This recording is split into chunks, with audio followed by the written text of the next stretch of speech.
So this is a story out of Charleston, South Carolina. In 2003, Mary Lynn Witherspoon, who was a school teacher in Charleston, South Carolina, was found murdered in her home.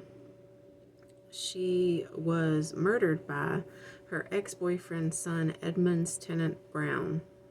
So Brown had stalked her for 22 years. He stole her clothing at different times. He continued to stalk her relentlessly. So prior to the murder, he had been incarcerated. I believe it was on burglary charges for stealing her clothing. I'm not sure the exact charges for why he was incarcerated then, but he was incarcerated. And Mary Lynn was supposed to be notified whenever he was to be released. Well, she did get a phone call. However, the phone call said that Edmund's Brown was being transferred. However, this was not the case. He was released. So, right after this is when he goes to her house. He basically drags her upstairs, sexually assaults her, murders her, leaves her in the bathtub.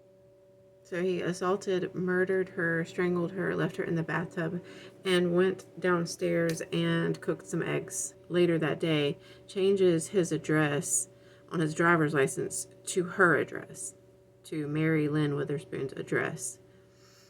And later on, fast forward a bit to that night when she is found and there's crime scene tape around the home. Edmonds is out there peering across the crime scene tape. And this is when it's discovered that he has changed his address to her address and also has her keys on his keyring. So it turns out he actually had plans to take out a second mortgage on her home. He ordered a wig with her hair color on her credit card to it basically, I think he was going to assume her identity somehow. He basically wanted to be Mary Lynn Witherspoon. So he ordered a wig, makeup, and other things to make him appear to be more like a woman, and then he'd take her out of the picture and then become her. So obviously he was charged, and he's been in prison since 2003.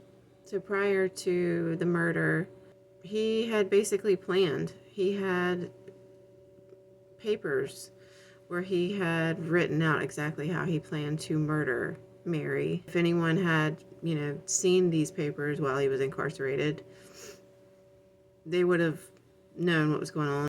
In 2016, Edmund Brown was seeking to receive transgender surgery while in prison to become a female, and at that time was going by the name Catherine Brown.